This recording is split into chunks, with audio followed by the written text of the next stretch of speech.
누가복음 11장 5절에서 13절 말씀.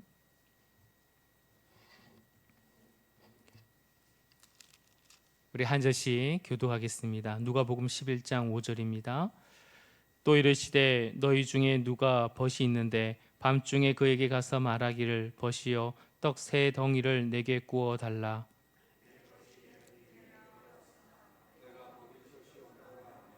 그가 안에서 대답하이르되 나를 괴롭게 하지 말라. 문이 이미 닫혔고 아이들이 나와 함께 침실에 누웠으니 일어나 내게 줄 수가 없노라 하겠느냐.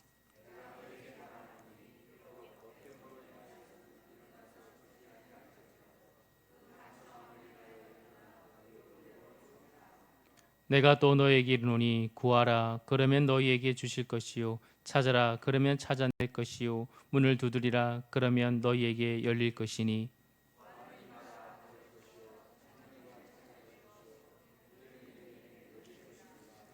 너희 중에 아버지 된 자로서 누가 아들이 생선을 달라 하는데 생선 대신에 뱀을 주며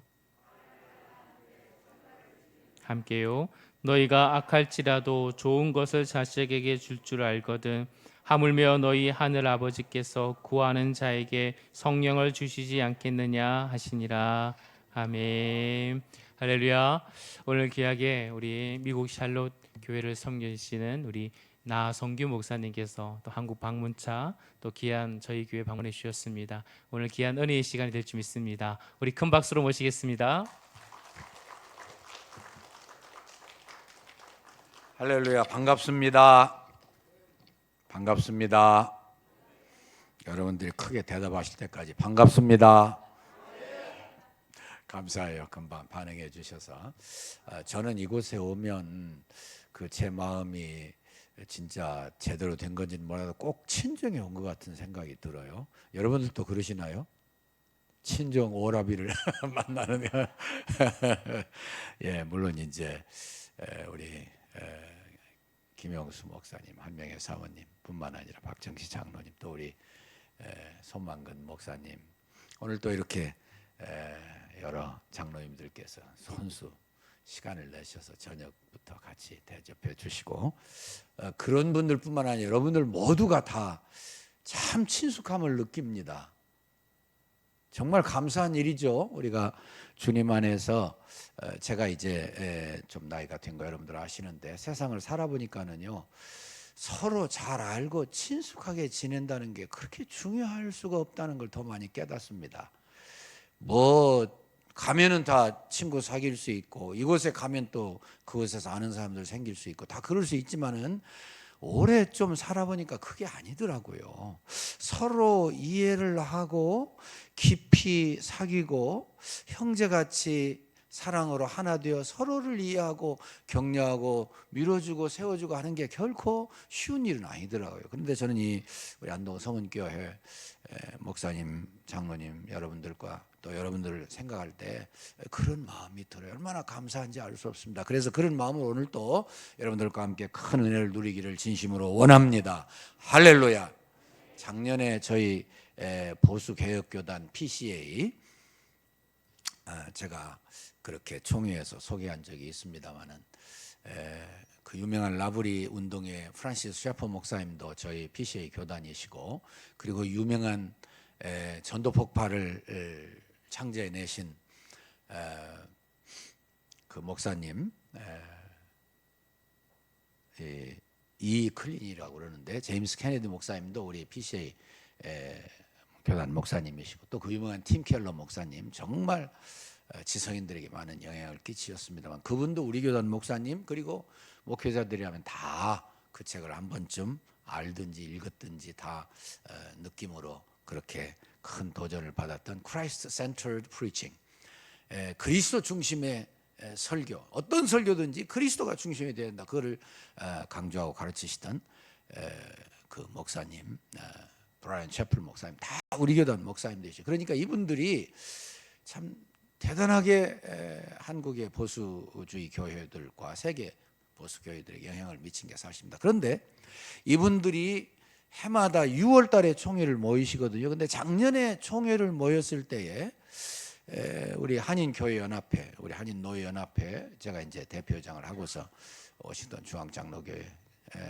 유흥열 목사님께 인계해 드렸는데, 그분이 주축이 돼가지고 우리 한인 노예 중에 수도노예 워싱턴 중심으로 그분들 중심으로 총회 마지막 날 한국식 기도회를 인도했습니다. 주여 주여 주여. 아마 PCA 뭐 거의 대부분이 다 백인 목사님들이시죠. 근데 한국의 교회가 뭐하는 교회인가? 그들이 어떻게 기도하고 있는가? 당신들이 말하는 주여 삼창 기도가 뭔가 좀 궁금한 분들이 많이 계셨던가 봐요. 그래서 요청이 있어가지고 상의 후에 그 진짜 한국식 기도가 뭔가, 물론 영어로 많이 인도를 했습니다만 한국말도 섞었어도 진짜 주여 주여 주여 기도를 중심으로 기도회를 인도했습니다. 물론 준비도 많이 했고 성령님께서 역사하셔서 그랬겠습니다만은, 끝나고 나서 참석했던 많은 백인 목사님들이 참 감동을 받았다, 참 은혜를 받았다, 그런 반응을 보이시더라고요. 그래서 제가 다시 한번 생각을 하는 거예요. 우리 한국 교회는 기도하는 교회구나. 아멘. 아무도 안 하시네. 예, 한국 교회는 기도하는 교회구나. 세계인들이 우리를 향해서 우리에게 참 인상 받으시기를, 한국 교회는 기도하는 교회구나. 사실 그렇지 않습니까? 우리 한국이 뭐 가진 게 뭐 있었어요? 아무것도 없었어요. 특별히 6.25 전쟁 이후에 정말 가난하고 어려웠습니다. 하나님 은혜 가운데 기적적으로 나만의 이 자유민주주의를 지켰지만은 전쟁 끝나고 나니까 온통 폐허투성이었습니다. 아무것도 없었습니다. 다 깨어진 것들밖에 없었어요. 세계에 있는 모든 학자들이요, 우리를 향해서 한국이란 나라는 다시는 일어설 수 없다고 다 그렇게 이구동성으로 예언하다시피 했습니다. 그 학자들이 양심을 가지고 중요한 데이터를 근거로 해서 말하지 그냥 아무렇게나 감정적으로 말하는 게 아니잖아요. 그래서 모든 사람들이 다 한국은 hopeless church, 정말 희망이 없는, 그랬습니다. 그런데 그 말이 맞았어요? 틀렸어요? 틀렸습니다. 왜 틀렸어요? 하나님께 기도하는 민족이었기 때문에. 정말 그렇습니다. 기도하는 민족은 망하지 않습니다. 결코 불가능을 극복할 수 있습니다. 그래서요, 우리가 아무것도 가진 게 없으니까, 우리 선조님들 특별히 가진 게 없으니까, 드릴 게 없으니까 눈물을 드렸습니다. 기도를 드렸습니다. 호소를 드렸습니다. 탄식을 드렸습니다. 목숨을 드렸습니다. 하나님께서 가난한 자들의 편이라고 말씀할 수 있을 만큼 이 구약에 보면은 가난한 자들을 그렇게 안아주시고 고와 과부를 그렇게 그들의 편이 되어서 그들 무시하지 말라 그러셨습니다. 한국이 정말 하나님 은혜 가운데에 선조들의 기도를 통해서, 여러분들도 기도 많이 하셨죠. 오늘날의 이 위대한 나라를 건설했는데, 제가 오늘 여러분들과 함께 기도에 대해서 설교하려고 하다 보니까 과연 그럼 지금 우리는 어떻게 하고 있는가?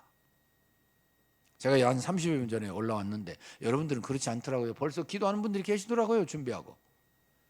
여러분들, 우리가 기도의 나라, 기도의 민족 계속 이어나게 되시기를 주님의 이름으로 축원합니다. 이것 놓치지 않으면 승리하고, 이것 놓치면 하나님 앞에 책망 들을 것 같은 생각이 들어요. 그래서 우리 한국인들이 그러면 어떻게 기도를 회복해야 되겠느냐? 본문에서 저는 세 가지를 생각하면서 우리가 좀 더 보완했으면 좋겠다. 기도하는 민족으로, 기도하는 교회로, 기도하는 나라로 세계를 위해서 섬겨야 되겠다. 세 가지 제가 말씀을 드리고자 합니다. 첫 번째로 우리가 회복해야 될 것은요, 화해의 기도입니다.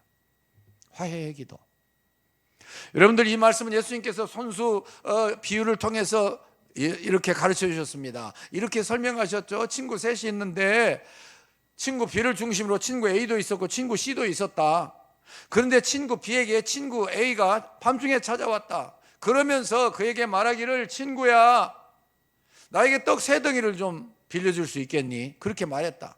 그 말은 무슨 말이냐면, 여러분들 요즘은요 통신시설이 발달해가지고서 다 미리 이야기하고 다 비행기 시간도 가르쳐주고 해도 친구가 와서 만나면 얼마나 반가운지 몰라요. 그런데 옛날에는 그런 거 아무것도 없었잖아요. 그러니까 언제 올지 모르는데 갑자기 나타난 친구가 너무너무 반가웠고 너무 기쁜데 그날따라 다 설거지 끝내고 아무것도 없어요. 옛날에는 더구나 교통기관이 발달되지 않았기 때문에 그 대개 걸어오든지 다 그러니까 얼마나 피곤해요. 기진에 있을 텐데 먹여야 되겠는데 아무것도 없어요. 그래서 친구 B가 친구 C에게 찾아온 친구 A를 위해서 친구 C에게 찾아가서 밤중에 문을 두드리면서 얘기합니다. 이 베개의 친구 왜 그러는가 이 사람아. 내 말 좀 들어보소. 무슨 일이야. 내 친구가 밤에 왔는데 너무너무 반가운데 아무것도 줄 게 없어. 그러니 자네 좀 일어나서 나에게 떡 3덩이를 좀 빌려주게나. 밤중에 그런 일이 이루어졌어요. 서로 친구 되어서 하나 되어 있지 않으면 화해된 상태로 마음이 하나 되어 있지 않으면 절대 이루어질 수 없는 비유예요. 예수님께서 이렇게 비유를 들어서 우리에게 기도에 대한 교훈을 주실 때 우리는 이곳에서 무슨 그런 교훈을 받을 수 있을까? 화해의 기도가 중요하다 하는 걸 가르쳐 주신 것이라고 저는 믿어요. 여러분, 예수님께서 산상보훈을 말씀하실 때에도 그렇게 말씀하셨지 않습니까? 마태복음 5장 23절 말씀에 살인하지 말라 하는 말씀을 계속하시면서 이렇게 말씀했습니다. 그러므로 예물을 제단 앞에 드리다가 거기서 내 형제에게 원망 들을 만한 일이 있는 줄 생각하거든 예물을 제단 앞에 두고 먼저 가서 형제와 화목하고 그 다음에 와서 예물을 드리라 그랬어요. 사람들끼리 이게 화해되는 게 마음이 하나 되는 게 원수되어 있지 않은 게 그렇게 중요하다 그 말이에요. 사실 하나님과 원수되었던 우리를 화해시키시려고 예수님 거룩하신 몸을 이 땅에 누이시고 거룩하신 몸을 다 찢김 받으시고 피를 다 쏟으시고 우리를 하나님과 화목하게 하셨으니 우리는 화목의 사신이 되어서 주에게 부탁하신 일 천사도 흠모하겠네. 화목해 하라신 구주의 말씀을 온 세상 널리 전하세. 저도 좋아하고 여러분들도 좋아하는 하나님이 예수 그리스도 독생자를 희생시키시면서 하나님과 화목하게 하시고 이 복음만 전포되면은 모두 다 하나님과 화목되어서 엄청난 하늘의 기쁨과 하늘의 축복과 이 땅 위에서 누리는 하늘의 삶을 살 수 있는데 열심히 전하라 그 말이에요. 화해의 기도 중요합니다. 마가복음 11장 25절 말씀에는 그러니까 이렇게 말씀하셨더라고요. 너희가 서서 기도할 때 너희에게 혐의가 있거든 용서하라. 그래야 하늘에 계신 너희 아버지께서 너희 혐의를 용서하시리라. 용서하고 하나 되어서 기도할 때 합심되어서 기도하면 기도의 능력이 나타납니다. 할렐루야. 여러분, 요즘은 의학이 발달하고 그리고 과학이 발달해서 성경이 더 증명되고 있어요. 어떤 집에 참 요즘은 우리 한국도 이혼율이 많이 높아져서 참 여러분이나 저나 마음 아파하고 있습니다만 어떤 가정이 이혼을 하면서 할 수 없이 6살짜리 아들을 양부모에게 입양을 시켰습니다.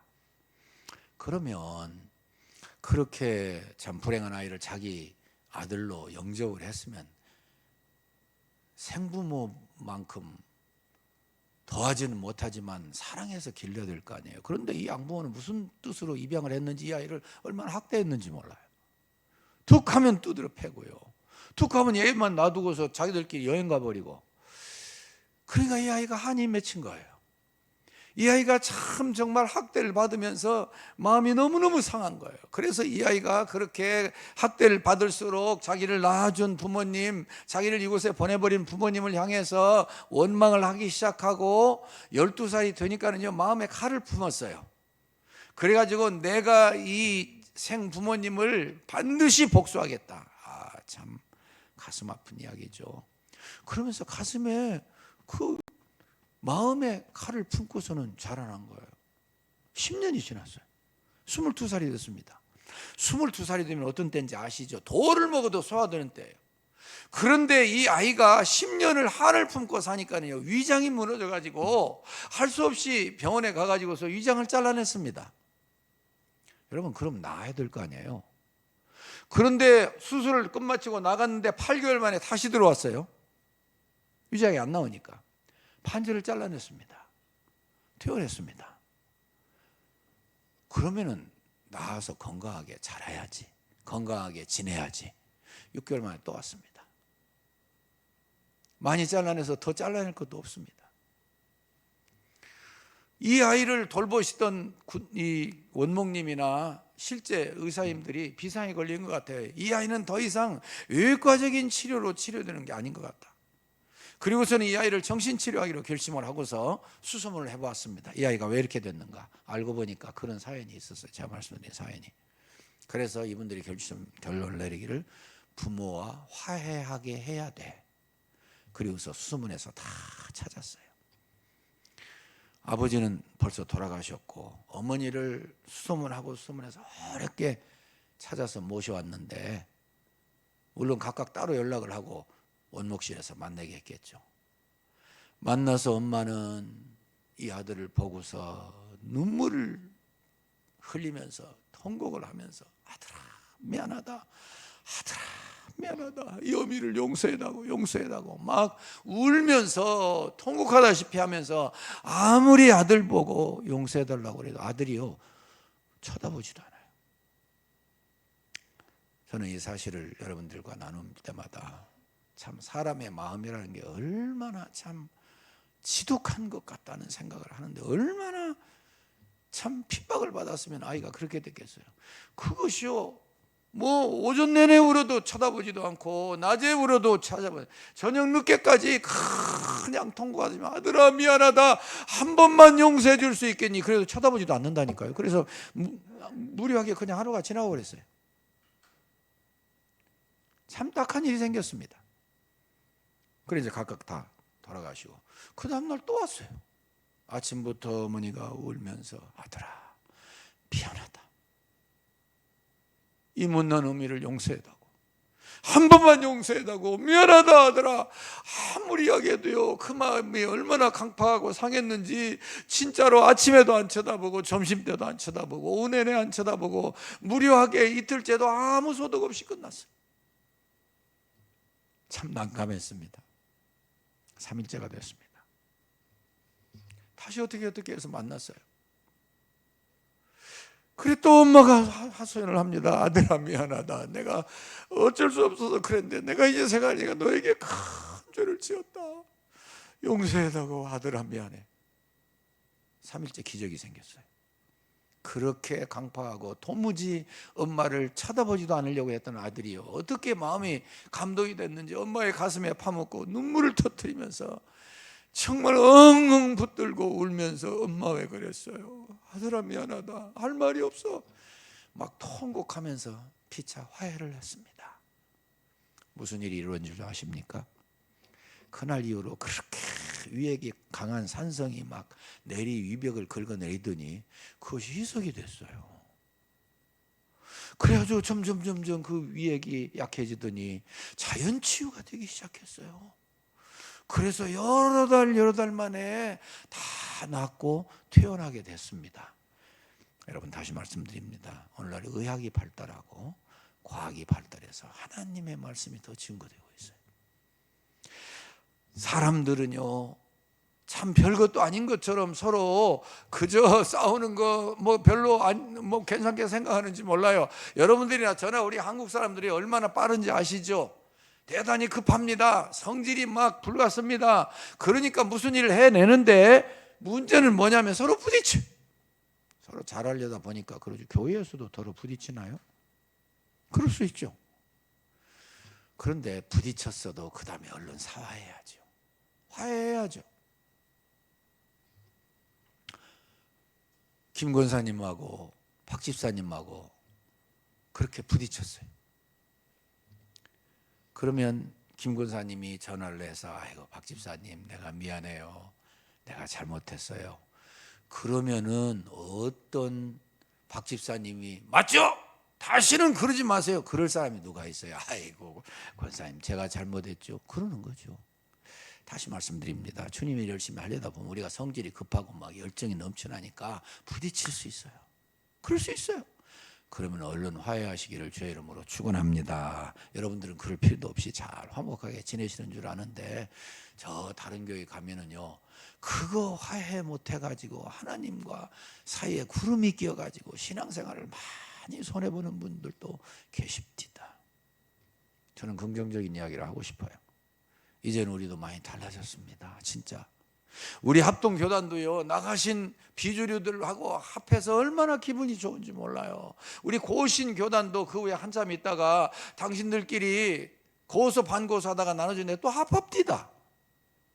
이제는 저도 신학생 시절에 한번 부딪혀 봤어요. 근데 화해하기 얼마나 어려운지 그 다음부터 제가 각오를 했습니다. 내가 차라리 당하고 말지, 내가 차라리 억울하고 말지, 화해하기 어려우니까 그러지 말아야 되겠다는 생각이 듭니다. 여러분, 아까 제가 예를 들어서 실화를 설명을 드렸는데 그렇기 때문에 사람들이, 그렇기 때문에 우리 어른들은요, 그 자식을 위해서 희생하신 거예요. 시집도 안 가시고. 자녀를 이기는 부모는 없습니다. 그러니까 오늘 현대, 또 앞으로 현대가 돼도요, 자식을 사랑하는 모성애는 바꿀 수가 없습니다. 그러니까 그저 내가 기분 나쁘다고 싸운다고 자식을 위해서 희생할 줄도 알아야지 가정을 함부로 파괴시키면 안 돼요. 우리 기도 제목입니다. 하나님께서는 우리에게 화해의 기도를 가르쳐 주셨습니다. 계속해서 화해하고 사랑하고 하나 되면 기도의 능력이 나타나는 줄로 믿습니다. 두 번째는요, 간청의 기도. 8절 말씀에 보니까 아주 재미있는 말씀이 나와 있어요. 비록 벗됨으로 인하여서는 일어나 주지 아니할지라도 그 간청함 때문에 일어나 소용대로 줄 것이다 그러셨습니다. 억지가 사춘보다 낫다, 그런 말씀도 있습니다만 우리가 가만히 생각을 해봐요. 이제는 화해의 기도는 과거보다 나아졌을지 모르겠다 하면서도 그 간청은 어떻게 됐습니까, 여러분? 다시 말씀드리지만 아까 말씀드린 것처럼 우리가 가진 게 아무것도 없으니까는요, 그저 하나님 바라보고 늘 우는 거예요. 하나님 바라보고 그저 기도하고 그저 기다리는 거예요. 누구에게 뭘 부탁을 하겠습니까? 그러니까 맨날 우는 거예요. 제가 미국에서 공부를 마치고 그 유명한 김현중 목사님, 우리 박정치 장로님은 잘 아실 텐데, 이영수 목사님 후에 총회를 좌지우지 하시던 분 원로 목사님으로 모시고 제가 전동교회에 나왔습니다. 그때만 해도요, 제가 오후 예배 마치고 삼각산 기도원에 갔습니다. 아직 열려 있었거든요. 얼마 후에 문이 닫힙니다. 그래서 청계산으로 올라왔습니다. 그때만 해도 청계산에 많이들 와서 기도했어요. 막 버스 동원해서 사람들이 오고요.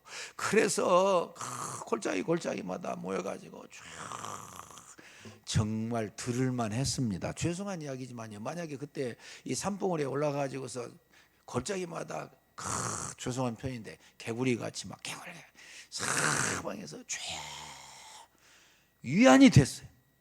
제가 제 평생에 잊을 수 없었던 간증 여러분들과 함께 나누고 싶습니다.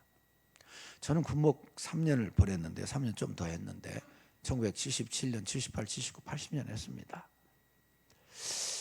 좀 남들보다 더 예민해서 그랬을까요? 애기 목사였지만 민족의 장래는 그리스도인의 손에 달려있고 그리스도인의 운명은 목사님들에게 달려있다고 그렇게 믿었습니다.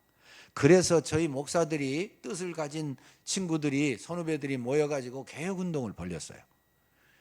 월요일마다 모여가지고 예배드리고 기도하고 회의하고 어떻게 하면 이 민족이 지금 한참 이 교회가 성장하고 있는데 잘못된 길로 가지 않도록 어떻게 하면 제대로 그저 인도하고 지도하고 바로 세울 것인가, 정말 고민이 많았어요.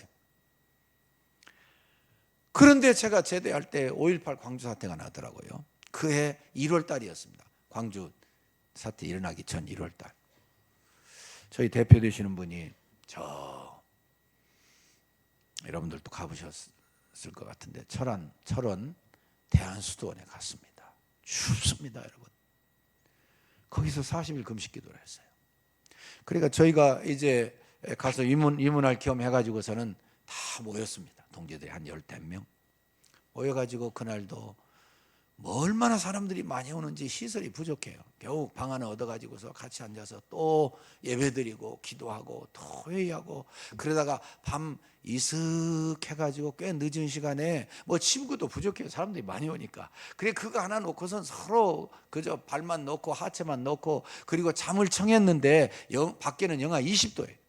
아마 체감 온도는 영하 30도 됐을지 모르겠어요. 지금 조금 추우니까 여러분들 힘드시죠? 영하 20도.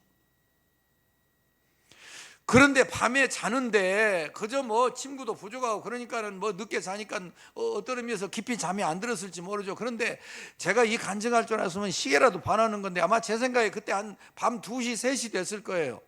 밖에서요 기도 소리가 들리는데 그 찬바람에 어떻게 그것을 이기면서 기도하는지 모르는데 어떤 분이 막 방언으로 기도하면서요 막 하나님께 아뢰는데 자다가 그 소리가 들린 거예요. 다시 말씀드리지만 국가의 장래를 위해서 걱정하고 염려하고 기도하면서 하나님께 맡기지만 좀 어떤 의미에서 답답한 마음으로 잠을 자고 있었는데 그 기도가 귀에 들려오는 거예요. 자면서도 흐뭇했습니다. 뭐라고 제가 생각한 줄 아십니까?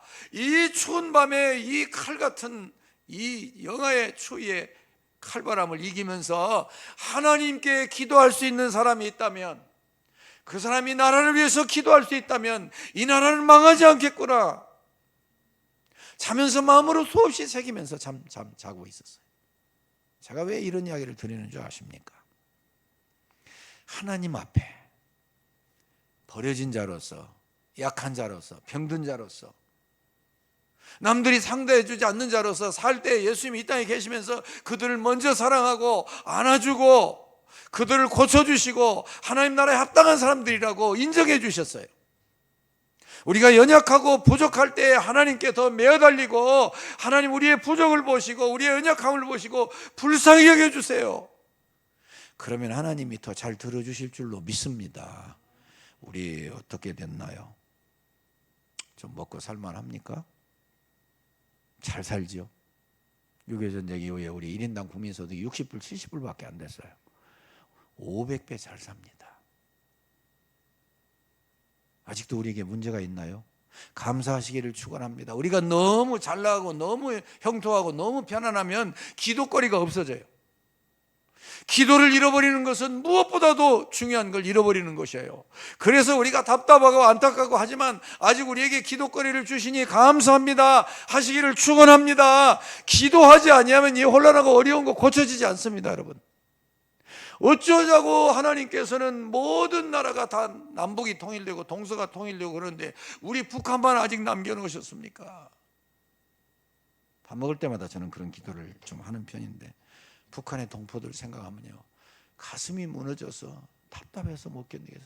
어쩌다 저렇게 강도 만난 이유처럼 저렇게 학대를 당하고 다 빼앗기고 다 굶어 죽으면서 왜 저렇게 살아야 되나. 북한이 없고 우리를 위협하지 않았으면 우리가 이만큼 기도했을까요? 생각하면 답답해요, 여러분.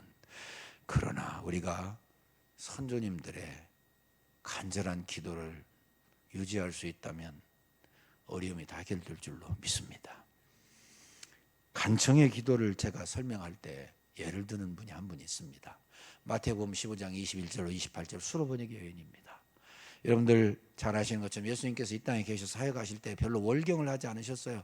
당신 백성들 이스라엘에 선택받은 사람들 위주로 사역하셨는데 어쩌다 가끔 경계를 넘어가십니다. 이때가 바로 그때였습니다. 두로와 시돈 지방에 가셨습니다. 그때에 흉악히 딸이 귀신 들려, 그냥 귀신 들려가 아니라 흉악히 귀신 들렸다고 그랬어요. 여러분들 상상할 수 있을 거예요. 기가 막힌 일이 생겼을 겁니다. 그런데 이 여자에게 놀라운 소식이 들려왔습니다. 다윗의 자손 예수께서, 메시아께서 자기 지역을 지나가게 됐다는 거예요.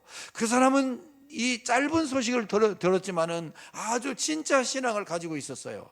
그래서 주 다윗의 자손은 메시아시고 이분이 오신 이후에 정말 소외되고 버림받고 불쌍한 사람들 얼마나 사랑하고 그들의 소원을 들어주고 가난한 자에게 먹여주시고 병든 자를 고쳐주신다는 소식을 들었기 때문에 너무 기뻤습니다.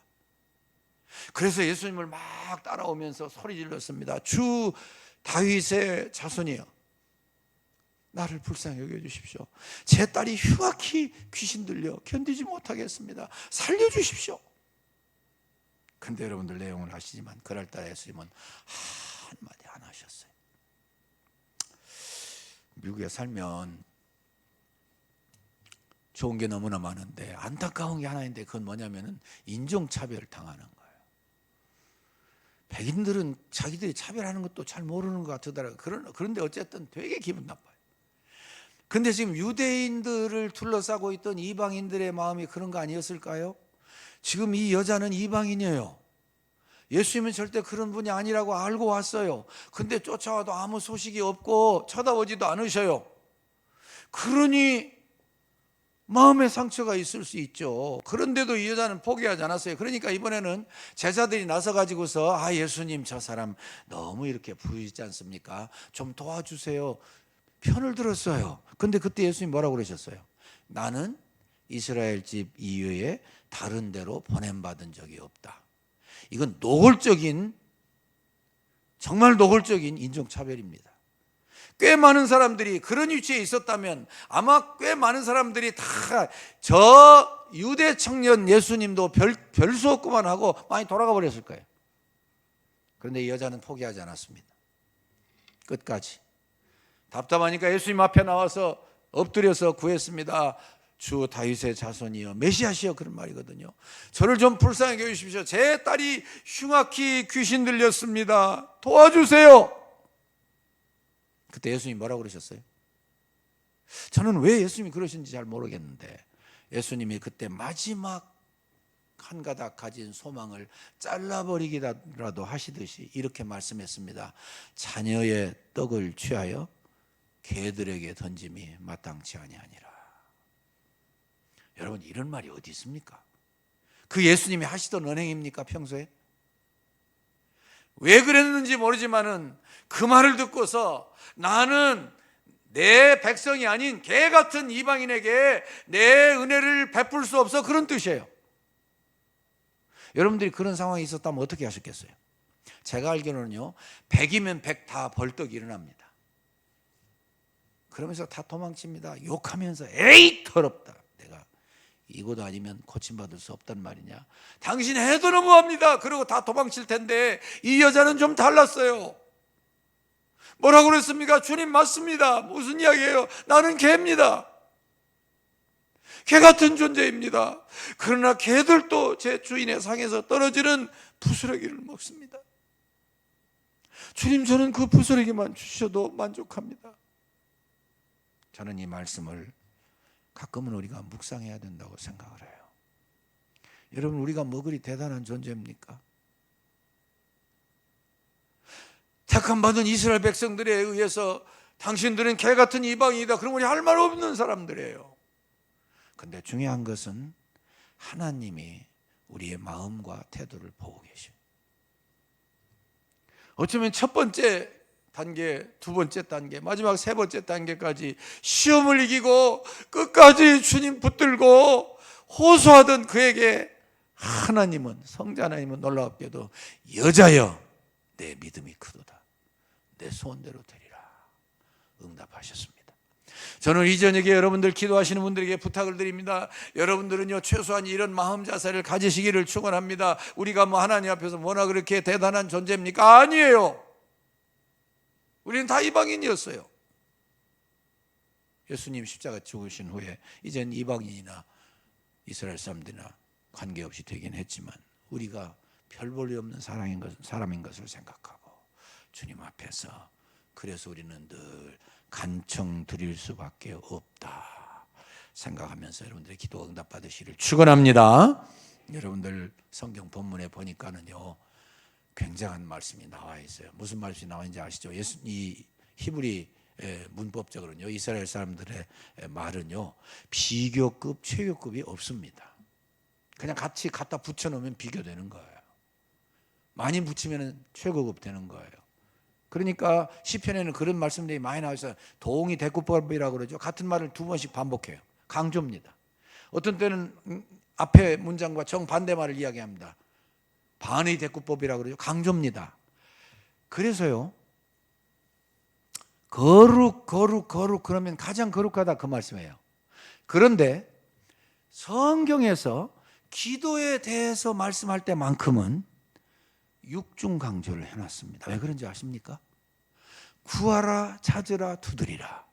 구하는 이마다, 찾는 이마다, 두드리는 이마다. 물론 이 말씀은 조금씩 의미도 다르고 그렇게 설명하는 것도, 설교하는 것도 맞다고 생각해요. 그러나 제가 아는 히브리 문법의 입장에서 보면은요, 이것은 육중 강조입니다. 성경의 어느 곳에도 6번씩 강조해 둔 말씀이 없습니다. 오직 기도에 대해서만 6번씩 강조하셨어요. 무슨 뜻이에요? 기도하라, 기도하라, 기도하라, 기도하라, 기도하라, 기도하라, 그 말이에요. 기도는 그만큼 중요하다는 말이고, 기도하지 아니하면 안 된다, 그런 뜻이에요. 여러분, 기도를 얼마나 열심히 하고 계십니까? 얼마나 쉬지 않고 기도하십니까? 기도는 호흡이라면서요. 여러분, 호흡 잘하고 살고 계시죠? 어떠신가요? 잘 알고 계십니까? 호흡을 하지 못하면 답답해서 안타까운 것처럼 기도해야 합니다. 항상 기뻐하라 그러시고 나서 쉬지 말고 기도하라 그러셨거든요. 제가 이해하는 쉬지 않고 기도하는 방법은 여러분들에게 이미 다 이해가 되시도록 목사님 다 설교하셨을지 모르는데, 제가 이 나이까지 지나오면서 느끼는 건 바로 그런 겁니다. 하나님과 항상 대화하는 거예요. 마치 사랑에 깊이 빠진 연인들이 단 한순간도 서로 대화하지 않고는 못 견디는 것처럼, 신혼부부가 단 한순간도 떨어져 있으면 그냥 못 견디는 것처럼, 그렇게 하나님과 하나 되어 가지고서 모든 일을 하나님과 대화하는 게 쉬지 않고 기도하는 것 같습니다. 여러분들 그런 경지에 다다르셨죠? 우리 주님이, 우리 신랑 예수님이, 우리 아버지 하나님이 얼마나 위대하시고 얼마나 사랑이 많으시고, 그 사랑은 곧 시기하기까지 사모한다고 하는 말씀이 나올 만큼 우리를 그렇게 독점적으로 사랑하기를 원하셔요. 그렇기 때문에 우리가 전부를 다 드려서 그분과 하나 되어 있지 않으면 못 견디십니다. 반대로 그분과 하나 되어 있으면 문제될 게 아무것도 없습니다. 내 개인적으로나 가정적으로나 교회적으로나 국가적으로나 아무 문제가 될 것이 없습니다. 어쩌면 지금 우리 이 시대에 생각하면 우리 권사님 기도하신 것처럼 위험하다면 위험하고 답답하면 답답하고 안타까운 점이 많이 있어요. 그러나 여러분들과 제가 하나님과 하나 되어 있으면 문제될 것이 없을 줄로 분명히 믿습니다. 우리에게 달려있는 줄로 믿습니다. 주님이 계속 말씀하셨죠. 구하라고 6번 강조하신 후에 너희 중에 아비가 된 사람으로서 아들이 생선 달라는데 뱀을 주며 알 달라는데 정갈 줄 사람 있겠니? 하물며 하늘에 계신 너희 아버지께서 구하는 자에게 성령을 주시지 않겠냐. 아주 중요한 말씀이에요. 다른 번 이렇게 이 사복음서도 보면 서로 이렇게 패러렐 엑스프레션이라고 그러는데, 이 평행돼 가지고서 서로 이렇게 비교되는 그런 말씀들을 많이 하셨지 않습니까? 다른 데 보면은 하물며 하나님께서 너에게 좋은 것을 주시지 않겠냐. 이 좋은 것이 누가복음에 보니까 성령님이에요. 성령님을 우리로 선물로 주신 하나님께서는 우리가 원하는 것보다 성령 하나님께서는 우리에게 더 먼저 충만하게 임하기를 원하시는 줄로 믿습니다. 그래서 우리에게 주시는 성령, 이 위대한 이 선물을 항상 받아서 누리시고 하나님과 동행하셔서 기도 응답 받으시기를 축원합니다. 마지막 3번째는요, 밤중의 기도. 무슨 말인가? 여러분, 이 비유는 사실 예수님께서 선수 베풀으신 비유인데 밤중에 됐습니다. 밤중에. 그래서 거기에 의미가 있는 것 같아요. 밤중의 특징은 뭡니까, 여러분? 밤이라고 하는 것은요, 모든 것을 다 깜깜함으로 둘러 막고 있기 때문에 우리를 자꾸 부정적으로 만들고 우리를 자꾸 낙심하게 만드는 게 사실이에요.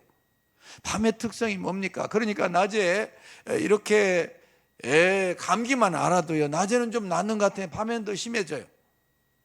그래서 이 불가능하게 만들고 낙심하게 만들고 포기하게 만드는 이 밤을 성경은 무엇에 비유하냐면은 환난에 비유하고 있습니다.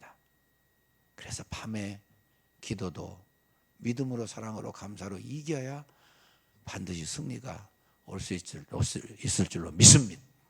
여러분들 환난을 당할 때 포기할 겁니까? 피할 겁니까? 외면할 겁니까? 아니에요. 맞닥뜨려서 그 가운데서도 여전히 응답하시고 역사하시는 하나님 아버지를 붙드시기를 축원합니다. 여러분들의 기도가 다 응답되고 하늘나라에 상 달리고 하나님 응답하심으로 이 다음에 또 기회가 돼서 저를 만나실 때 나 목사님 고맙습니다. 그때 그 기도를 듣고서 내가 기도가 바뀌었습니다. 기도의 차원이 달라졌습니다. 내가 염려하던 거 다 하나님께 맡겨버리고 이렇게 천국을 이루면서 살게 됐습니다.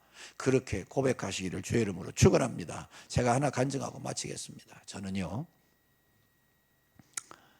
초등학교 4학년 때 그리고 초등학교 6학년 때 물론 그 전부터 그랬지만 이승만 대통령님과 함께 살았어요. 아직 어리지만 어린 국민으로서. 제가 초등학교 6학년 때 4.19 혁명이 일어났습니다. 그날 이후로 그분에게 제가 못된 짓을 많이 했어요. 지금 생각하니까 30년 이상 그분에 대해서 오해를 하고 있었습니다. 세상에 그분은 독재자고 그 젊은 학생들을 죽이고 정말 못되고 나쁜 분으로만 알고 있었어요. 그러다가 30년 좀 더 지난 후에 제가 공부하면서 목회하던 필라델피아에 교회가 한 150개 있었는데 해마다 가을에 9월 달에 한국의 유명한 강사님들 모시고 연합 부흥회를 했습니다. 전도대회라고 그러는데 제가 볼 때는 연합 부흥회예요. 그때 누가 오셨냐면 한국의 유명한 분들 많이 오셨는데 통합의 총회장 하시던 저 익산의 신광교회 안경훈 목사님이 오셨습니다. 저는 그분을 어느 정도 압니다. 이번에도 보니까는 호남의 거의 제일 큰 교회 중에 하나거든요. 교회당 크게 멋지게 잘 지어놨습니다. 제가 그 옆을 지나간 적이 있는데. 근데 이 안경훈 목사님이 강사로 오셨어요. 그러면서 그분이 이승만 대통령에 대해서 간증하신 이후에 제가 생각이 달라지고 그분에 대한 태도가 바뀌었습니다. 뭐라고 하는 줄 아십니까? 당신의 간증을 말씀하시는데 이렇게 이야기하십니다. 이 6.25 전쟁이 끝난 후에 대통령께서 역시 신앙 전력화가 필요하다. 군목 제도를 확대해야 된다. 그래서 그 국가 시책에 맞춰가지고 이미 군대 갔다 오신 안 목사님을 비롯한 여러분들이 다시 군목 훈련 받게 됐어요. 겨울에 5줄 훈련 받으셨는데 죽을 고생했다고 그러시더라고요. 그리고서 강원도 사창리에 군목으로 임관이 되셔서 보냄받으셨습니다. 저는 그분을 어느 정도 아는데 얼마나 철저하고 성실하고 최선을 다하는 분인지 모릅니다. 그러니까 그분이 가서 볼 때에 교회당도 없고 6.25 전쟁에 왜 뭐가 있겠어요. 그러니까 그 성실한 자세를 가지고 어떻게 지었는지는 모르지만 군인들하고 얼마나 헌금을 하셨는지 아니면 어디를 다니면서 모금을 하셨는지 하여튼 수고하셔가지고 교회당을 잘 짓고 그해 11월 그러니까 1954년 11월에요. 헌당식을 하게 됐습니다. 정일권 씨, 백선엽 씨를 비롯한 한국의 장성들이 군인 지도자들이 오시고 미군 지도자들도 오시고 그곳에 이승만 대통령이 참여하셨어요. 식순이 진행되다가 헌당식이 진행되다가 대통령 유시 시간이 됐습니다. 나서시더니 놀라운 말씀을 2마디 하셨어요. 하나는 우리가 폐허된 강산에 조국 강산에 이렇게 아름다운 하나님의 집을 지켜드니 내가 너무 감사합니다. 내가 너무 흐뭇합니다. 이제 앞으로 우리 한국 땅에 이런 교회를 많이 지읍시다. 그러시더니 당신의 간증을 이야기하는 거예요. 내가 사실은 6.25 전쟁 때 이런 일을 겪었습니다. 여러분 다 예수 믿읍시다. 1950년 6월 25일 날 엄청난 새벽 4시부터 막 쳐내려오는데 이승만 대통령이 죽으시면 안 되니까 모시고 대전까지 간 거예요. 한 국가의 운명의 주인으로서 국가의 지도자로서 전선에서 한마디라도 승전의 낭보를 듣기를 그렇게 소원하셨을 텐데 들려오는 소리마다 거의 대부분이 다 패퇴했습니다. 밀려나고 있습니다. 물러가고 있습니다. 맨날 그 소리. 그때가 7월 초인데요. 여러분들 그때 장마철 아닙니까? 저는 그때 그분이 그렇게 기도하실 때에 막 비가 쏟아졌는지 안 쏟아졌는지 아직 다 확인을 못했는데 어쩌면 비가 쏟아졌을 거예요. 깜깜합니다. 아무것도 안 보입니다. 밤중에 전화가 왔어요. 그때 당시 주한 미국 대사 무초 대사한테서 전화가 왔습니다. 전화를 받으니까 나 이승만입니다. 그러니까 무초대사가 뭐라고 하냐면, 대통령 각하, 지금 괴뢰군이 대전 외곽까지 쳐들어왔습니다. 빨리 피하십시오. 여러분들 아시는 분들 아시는데 이승만 대통령 성질을 아시지요? 한 가닥 승전의 낭보를 듣기를 원하시는데 들려오는 소리마다 다 패퇴하고 쫓기고 밀리고 이 양반이 화가 난 거예요. 그래서 이렇게 말했어요. 놀랍게도 이보십시오. 나 혼자라도 남아서 대전을 지킬 테이니 길은 줄로 하십시오. 그리고 전화기 딱 놔버렸어요. 얼마나 절박하고 얼마나 화가 나고 얼마나 기가 막혔으면 그렇게 말씀했겠어요. 그렇게 딱 말씀하고서는 권총 한 자루를 준비했습니다. 딱 무릎 꿇고 하나님 앞에 기도하는데 권총을 앞에 놓고 누구든지 공산당 이놈들, 처음 들어오는 놈들 내가 이 권총으로 쏴 죽이고 말겠다. 각오를 하고서는 놓고 무릎을 꿇고 기도하기 시작했습니다.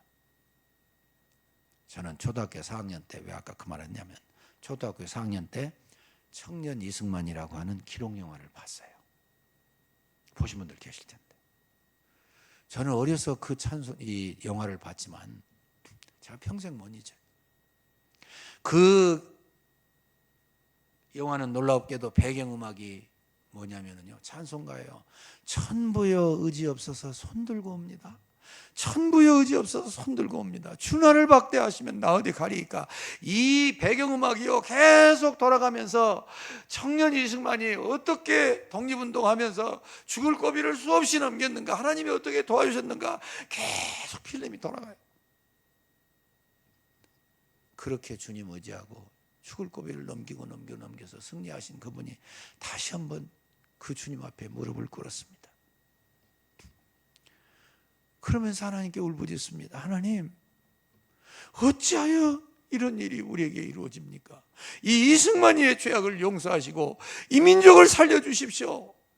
하나님 앞에 그때 수없이 죽을 고비를 넘기며 승리하게 계신 하나님 앞에 다시 한번 기도하는데요, 그 노 대통령의 눈에서 눈물이 쏟아지고, 어쩌면 밖에서 장마였으면 밖에서는 모든 게 다 깜깜해. 밖에서는 막 피가 쏟아지고 안에서는 눈에서 눈물이 쏟아지고, 이런 장면이 어디 있습니까 여러분?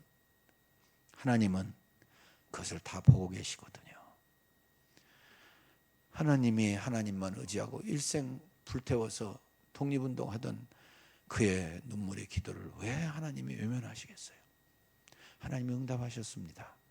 그때 당시 트루만 대통령이 한국의 전쟁에 개입하실 때는 여러 가지 이유가 있습니다만 이 대통령의 눈물의 기도가 효과가 있었습니다.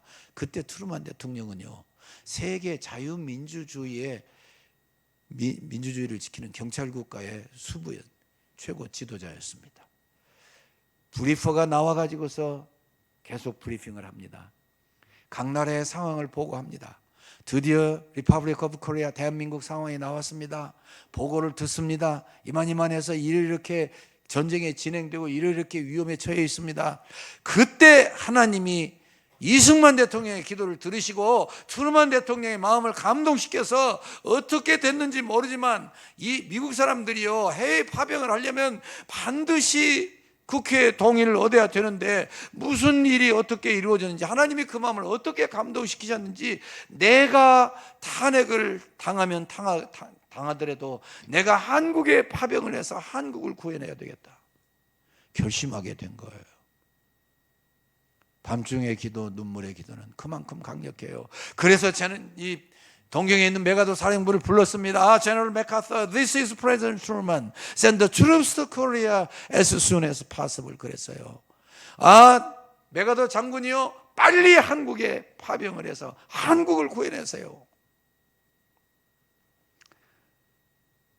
위기가 수없이 반복되던 때에도 하나님의 사람은 기도할 줄 알았고, 밤중의 기도, 눈물의 기도를 하염없이 울면서 하나님께 호소할 때 하나님은 그 기도를 들으셨어요. 그래서 이 나라를 구원해 주셨어요.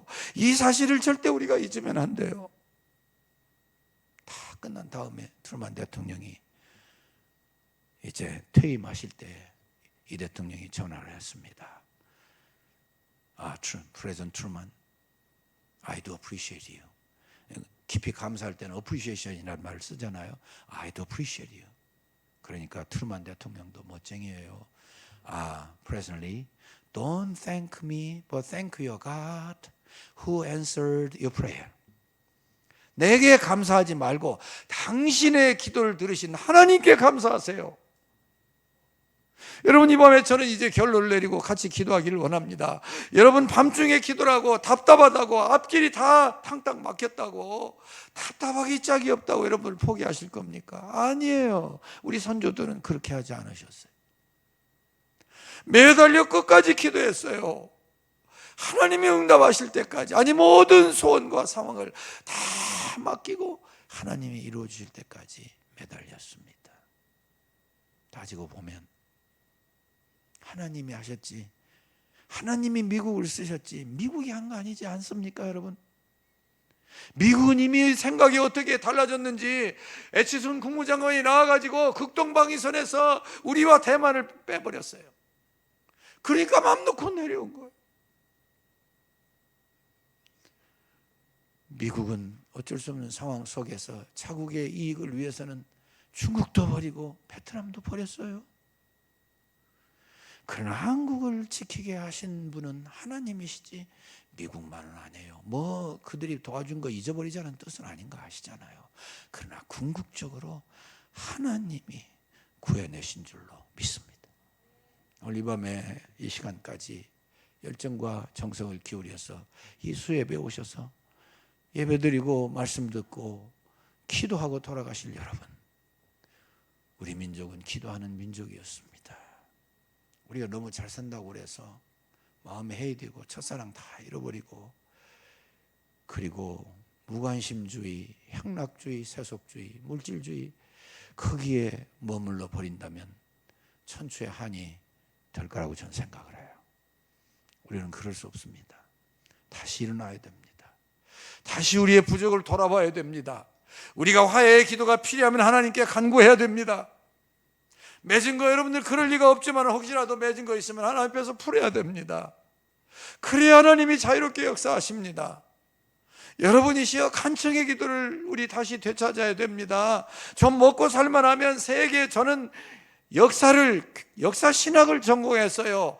세계 어느 나라를 봐도 잘 살게 되면 하나님 믿는 신앙이 약해졌어요. 그러나 우리는 상황적으로 볼 때 그럴 수가 없어요. 감사하고 끝까지 간청의 기도 들으시기를 축원해 드립니다. 밤중에 기도를 드립시다. 사방이 막히고 답답하고 안타까워도 하나님을 향해서 저 하늘 쪽으로 다 문이 열려 있잖아요. 기도하십시다. 머리 숙이시고 기도하십시다. 여러분, 오늘 말씀을 기억하시면서 우리의 기도의 자세를 다시 가다듬고 우리가 부족할 수 있는 화해의 기도, 간청의 기도, 밤중의 기도 새롭게 시작하고 새롭게 정진함으로 말미암아서 내가 살고 가정이 살고 교회가 살고 안동이 살고 경북이 살고 한국이 살고 세계가 사는 이 중요한 키가 나에게 달려있다. 나에게 달려있다. 하나님 앞에서 결단하고 전진하면 하나님 결코 우리를 외면하지 않으실 거라고 저는 믿어요. 다시금 우리는 주님의 십자가 밑으로 나가야 돼요. 나를 위해서 그토록 희생하신 그 사랑이 넘치는 하나님, 성자 하나님 그 십자가 밑에 나가면 우리도 새로운 깨달음을 가집니다. 예수님께서 화해의 기도하셨습니다. 우리를 용서해달라고 기도하지 않으셨으면 어떻게 될 뻔했습니까? 자기들 하는지는 모른다고 용서하소서. 화해의 기도하셨어요. 그리고 간청의 기도하셨어요. 얼마나 간절히 부르짖어서 우리를 하나님과 원수된 데서 노임받게 하셨습니까? 밤중의 기도, 최악의 밤이 우리를 둘러싸서 꼼짝도 못하게 만들 때, 숨조차 쉬지 못하게 만들 때 우리 성자 하나님은 당신의 몸을 찢으시고 생명을 바쳐서 우리를 구원해 주셨어요. 우리 함께 한번 통성으로 기도하면 어떨까요? 오늘 이 말씀을 생각하시면서 정말 한번 간절히 기도했으면 좋겠습니다. 하나님, 우리가 어떻게 이끌어온 역사입니까? 우리가 어떻게 이끌어온 교회입니까? 우리가 어떻게 이끌어온 이 기독교입니까? 하나님, 우리 시대에 절대로 우리 때문에 후퇴하고 실패하는 일이 없게 해 주시옵소서. 저 자신부터 하나님 앞에 화해의 기도, 간청의 기도, 밤중의 기도 불릴 듯 다시 일으킴으로 내가 살고 가정이 살고 교회가 살고 새로워지는 국가가 되게 하시옵소서. 주님 부르짖고 기도하십시다. 주여 주여 주여. 감사합니다.